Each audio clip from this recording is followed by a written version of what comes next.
اللہ اللہ اللہ اللہ اللہ اللہ اللہ اللہ. بیان کریں اگر شادی کے لیے کوئی رشتہ پسند ہو مگر لڑکی پردہ نہ کرتی ہو تو کیا کرنا چاہیے؟ بھائی دیندار لڑکی سے شادی کرنی چاہیے. خواہش کے جوش میں آ کے آپ ایسی لڑکی سے شادی کریں گے نسل خراب ہو جاتی ہے. آپ اپنی بیٹیوں کو پھر پردہ کرانا چاہیں گے تو وہ پردہ، کیونکہ بیٹیاں ماں کو فالو کریں گی. سمجھ رہے ہو؟ بچے اس کو فالو کرتے ہیں جو ان کو گنجائشیں زیادہ دیں.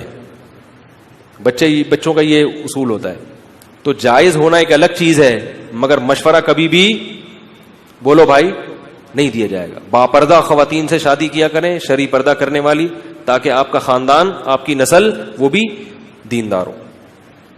مفتی طارق مسعود صاحب کے بیانات سننے کے لیے youtube.com/مفتی طارق مسعود کو سبسکرائب کریں.